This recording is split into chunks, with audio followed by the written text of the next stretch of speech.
Hello everyone, मेरा नाम प्रियंका दांगी है और आप मेरे चैनल टारगेट एमपीपीएससी विद प्रिया पर हैं। हम एमपीपीएससी मेंस में जो न्यू सिलेबस है उसमें पेपर सेकंड का पार्ट फर्स्ट कवर कर रहे हैं और उसमें अभी हमारी यूनिट फर्स्ट चल रही है। यूनिट फर्स्ट में ही हमारा टॉपिक है लोक अदालत, तो आज हम उसी को कवर करेंगे क्योंकि ये हमारे छोटे छोटे टॉपिक है। लोक अदालत हुई, जनहित याचिका हुई, न्यायिक पुनरावलोकन हुआ, तो इसमें हम कोशिश करेंगे कि पूरे जितनी हमारी मैक्सिमम वर्ड लिमिट आती है 200 शब्द, उसके हिसाब से हम इन टॉपिकों को कवर कर लें। उनमें जो भी जरूरी चीजें होंगी वो हम कवर करेंगे ही सरी। तो इससे होगा कि हो सकता है आपका 3 नंबर में भी यहाँ से कुछ पूछ ले आपसे कि भाई लोक अदालत की विशेषताएं क्या हैं या लोक अदालत के से आने से हमें क्या लाभ हुए हैं, है ना। तो इस तरह से या लोक अदालत की आलोचना करिए, तो 50 शब्द में या 3 नंबर में आपसे पूछ सकते हैं। यहाँ से छोटे छोटे क्वेश्चन इसके अंदर से ही बन जाएंगे या 200 शब्द में भी आपसे इसके लिए पूछ सकता है। ठीक है, कि लोक अदालत, लोक अदालत। अब पहले इसका हम थोड़ा सा इंट्रो लिख लेते हैं कि भाई लोक अदालत है क्या, किस तरह से वो मतलब काम कर रही है, क्या काम कर रही है ना। यह कानूनी प्रक्रिया से भिन्न, मतलब ये कानूनी प्रक्रिया नहीं है कोई, है ना। ऐसी जो नॉर्मली कानूनी प्रक्रिया होती है कोर्ट में जाने के केसों की सुनवाई की, वो आपको फॉलो करनी नहीं पड़ती, यही कहा गया है। कानूनी प्रक्रिया से भिन्न आपसी समझौते द्वारा तीव्र और सरलता से न्याय उपलब्ध कराने की एक वैकल्पिक व्यवस्था है। लोक अदालत क्या है कि भाई लोगों को तीव्र और सरलता से न्याय प्राप्त हो जाए, कैसे आपसी समझौता वगैरह करके, तो ऐसी एक वैकल्पिक व्यवस्था उपलब्ध कराती है आपको लोक अदालत। अब आगे हम देखेंगे कि इसकी शुरुआत कब से हुई। इसके नोट्स आप बनाते चलिए, है ना। तो पहले आप इसका एक इंट्रोडक्शन लिख देंगे कि भाई लोक अदालत इस तरह से काम करती है, तीव्र और आपसी समझौते के द्वारा तीव्र और सरलता से न्याय उपलब्ध कराती है। हुआ क्या था कि पीएन भगवती, न्यायमूर्ति पीएन भगवती थे।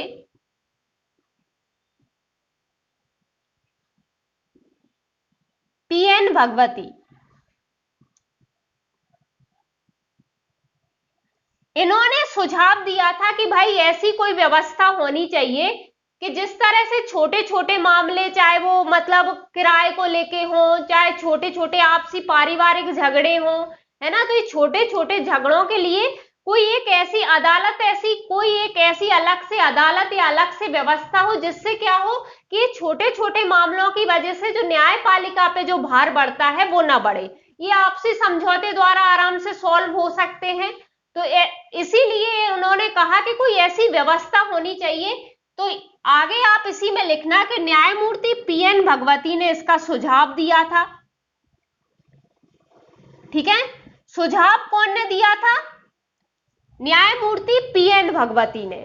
ठीक है भाई, पीएन भगवती ने कहा कि जो न्यायपालिका पे जो छोटे छोटे मामलों का जो कार्य बोझ बढ़ जाता है, तो उसके लिए बेहतर है कि कोई एक ऐसी वैकल्पिक व्यवस्था हो जो इस तरह से जो समझौते के आधार पर मामले निपट सकते हैं, जो छोटे छोटे मामले हैं उनको हम अलग से, उनके लिए एक व्यवस्था हो ताकि लोगों को भी जल्दी न्याय मिल जाए, उनको भी तारीख पे तारीख के चक्कर में बड़ी बड़ी अदालतों के चक्कर नहीं काटने पड़े और हमारा भी कार्य बोझ कम हो जाए।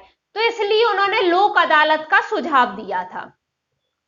अब ये सुझाव उन्होंने जब दिया तो पहली लोक अदालत कहां पे आयोजित हुई?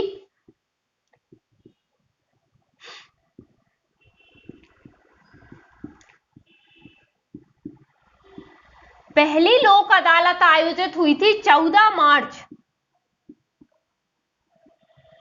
1982 में। 14 मार्च 1982 में जूनागढ़,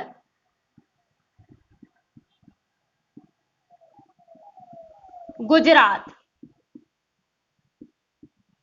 ठीक है, तो जब पीएन भगवती, ये आप आगे पूरा सेंटेंस के रूप में लिखते चलना, मैं तो आपको यहाँ समझाने के लिए इस तरह से लिख रही हूं, है ना। तो आपने एक इंट्रो लिख दिया, फिर आप आगे क्या लिखोगे कि इसका सुझाव किसने दिया था? न्यायमूर्ति पीएन भगवती ने दिया।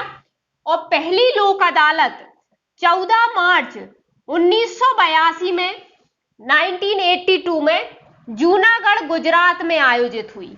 ठीक है, तो ये पूरा आप सेंटेंस के रूप में लिख लेना, चाहे आप अलग अलग पॉइंट के हिसाब से लिख लेना। जब आप 200 शब्द में वो करोगे तो आप उस फ्लो में लिख देना। ठीक है, तो पहली लोक अदालत, तो एक तरह से हमारा फैक्ट भी हो गया।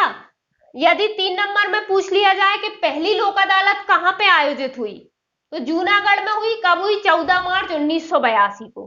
ठीक है, तो यहां से 3 नंबर का क्वेश्चन इस तरह से बन जाएगा। ठीक है, आगे अपन इसमें लिखेंगे कि इससे संबंधित प्रावधान,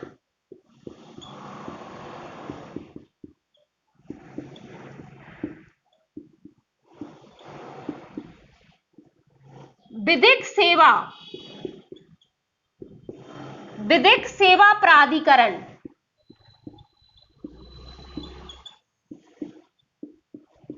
उन्नीस जो है उसमें किए गए हैं, है ना। मतलब ये किस तरह से इनकी संरचना होगी, किस तरह से ये काम करेंगे, कौन कौन से मामले सुनेंगे, तो इन सब का प्रावधान कहां पे किया गया है? विधिक सेवा प्राधिकरण 1987 में। मतलब पीएन भगवती ने सुझाव दिया और 14 मार्च 1982 को पहली लोक अदालत भी आयोजित हुई।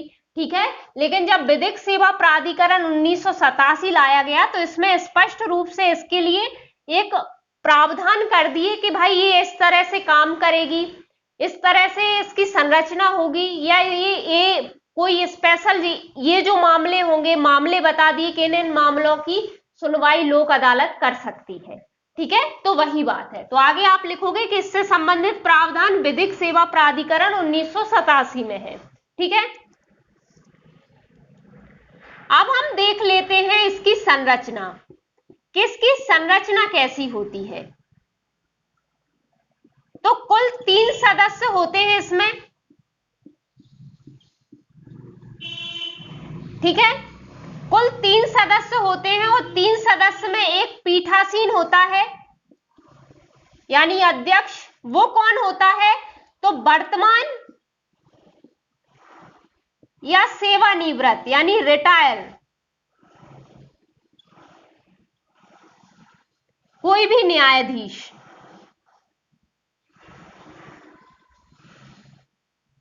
ठीक है, तो एक पीठासीन होगा, वो कौन होगा? वर्तमान या सेवानिवृत्त कोई न्यायाधीश होगा। मतलब हो सकता है वो कहीं का न्यायाधीश वर्तमान में हो भी, और या फिर वो कहीं का रिटायर्ड न्यायाधीश होगा। तो वो किसी भी लोक अदालत का पीठासीन यानी एक तरह से अध्यक्ष कह सकते हैं। उस लोक अदालत का प्रमुख जो होगा वो ये होगा। ठीक है, फिर कुल 3 सदस्य होते हैं, मतलब ये पीठासीन सहित मिला के 3 लोग होते हैं। फिर एक होता है अधिवक्ता, एक सदस्य होता है अधिवक्ता,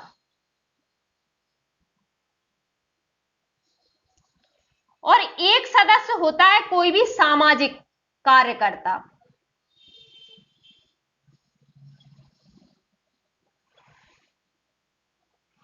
और इसकी संरचना कैसी होती है? तो कुल 3 सदस्य होते हैं पीठासीन सहित। पीठासीन कौन होता है? तो वर्तमान में या सेवानिवृत्त यानी रिटायर कोई न्यायाधीश पीठासीन होगा, एक अधिवक्ता होता है और एक सामाजिक कार्यकर्ता होता है। तो ये 3 सदस्य होते हैं। ठीक है, इसको नोट कर लीजिए। आगे बढ़ते हैं। ये मामले कौन से सुनती है? जो लोक अदालत होती है वो किस प्रकार के मामले देखती है? तो ये भी हमें विधिक सेवा प्राधिकरण में ही बताया गया है। तो पहला तो देखती है सामाजिक व पारिवारिक झगड़े, विवाह, है ना, विवाह से संबंधित कोई विवाद होता है, बेदखली,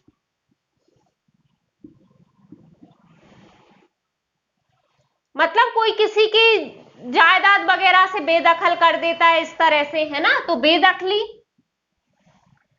किराया वगैरह को लेके यदि कोई भी विवाद होता है तो किराया जैसे विवाद ये देखता है कौन? लोक अदालत देखती है। मेन तो लोक अदालत इसी के लिए बनी थी कि जो आपसी पारिवारिक और सामाजिक जो झगड़े होते हैं उन्हें हम आपसी समझौते द्वारा इस तरह से भारी अदालत के भारी एक तरह से लोक अदालत लगा के हम निपटारा कर देंगे, उनमें आपसी समझौता कर देंगे, ठीक है। लेकिन 2002 के बाद क्या हुआ,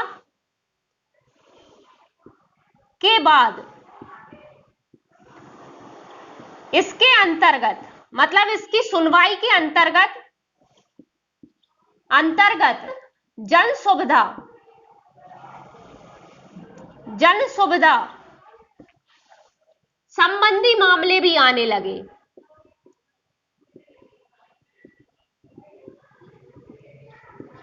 लेकिन वो कौन से, तो रेलवे और बैंकिंग को छोड़ के,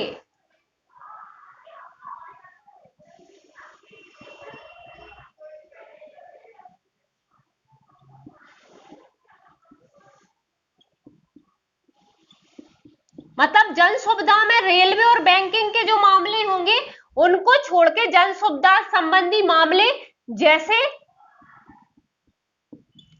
संचार, सफाई, बिजली आदि के उपभोक्ता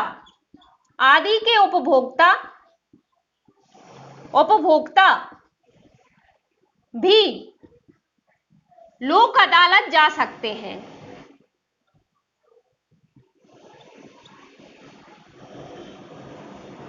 अपने मामले लेकर, ठीक है। तो मतलब शुरुआत हुई थी पारिवारिक और सामाजिक झगड़े, उसमें विवाह वगैरह होता है, बेदखली, किराया, इस तरह के जो मामले होते थे उनसे शुरुआत हुई थी।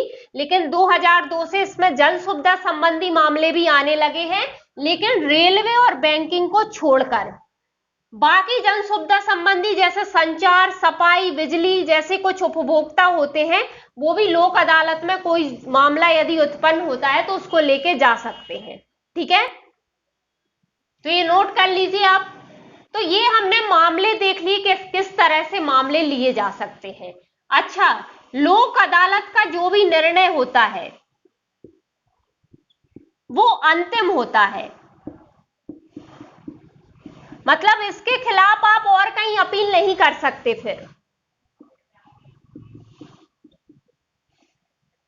क्योंकि भाई आप लोक अदालत गए ही हो तो मतलब मामला उतना जरूरी है ही नहीं। तो आप वहां गए हो और यदि उसने निर्णय दे दिया तो उसके खिलाफ फिर आप कहीं और जाके अपील नहीं कर सकते। तो लोक अदालत का निर्णय अंतिम होता है और यह आपराधिक मामले नहीं सुनती।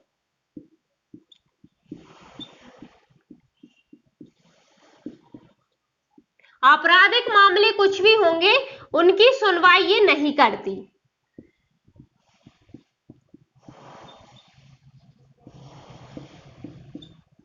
ठीक है।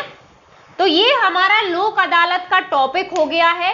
पहले हमने सिर्फ उसका इंट्रोडक्शन दे दिया कि भाई वो एक्चुअली में कर क्या रही है, ठीक है। फिर हमने उसकी शुरुआत बता दी कि शुरुआत किस प्रकार से हुई, उससे संबंधित प्रावधान कहां पे है, फिर हमने उसकी संरचना बता दी, मामले बता दिए और हमने कह दिया कि लोक अदालत का निर्णय, जो इसके बारे में पता होना चाहिए कि लोक अदालत का निर्णय अंतिम होता है और आपराधिक मामले ये नहीं सुनती है, ये भी हमने बता दिया, ठीक है। तो यदि 200 शब्द में आए तो आप ये सब लिखे आना, हो सके तो इसके कुछ फायदे भी लिख देना, मतलब यदि आपकी शब्द सीमा कम पड़े, मैंने टॉपिक में जितना कुछ था सब बता दिया है, लेकिन यदि आपको लगे आपके 2 पेज पूरे नहीं हो पा रहे 200 शब्द में, तो आप उसमें ऐड कर सकते हो इसका महत्व या उपयोगिता ऐड कर सकते हो कि भाई उपयोगिता क्या है कि हर किसी को न्याय मिल पा रहा है ना। न्यायपालिका का भी कार्यबोझ कम हो गया, क्योंकि छोटे छोटे मामले जो न्यायपालिका में फालतू भीड़ भाड़ बढ़ा रहे थे वो अब यहाँ आ गए हैं, और छोटे मामले जो होते हैं वो लगभग समझौते से, मतलब एक तरह से मित्रता पूर्वक सुलझा दिए जाते हैं, तो उनमें ज्यादा कोई विवाद उत्पन्न होता भी नहीं है ना। तो इस तरह की आप उपयोगिता इसकी बता सकते हो, है ना। चलिए, तो ये हमारा टॉपिक हो गया लोक अदालत। एक छोटा सा टॉपिक है, तो इस तरह से इसका क्वेश्चन ज्यादातर टॉपिक से ही बनता है कि लोक अदालत क्या है, समझाइए, ठीक है। तो थैंक यू सो मच ये वीडियो देखने के लिए। आई होप आपके लिए हेल्पफुल हो रही होंगी वीडियो। यदि ये वीडियो आपको पसंद आ रही है तो आप प्लीज इन्हें लाइक कीजिए, शेयर कीजिए और चैनल को सब्सक्राइब कीजिए यदि सब्सक्राइब नहीं किया गया है तो। तो बेल आइकन भी प्रेस कर दीजिए, जिससे मैं क्या 2-3 दिन छोड़ के वीडियो डाल पाती हूँ, तो जब आप वीडियो आए तो आपको पता चल जाए। ठीक है, थैंक यू सो मच।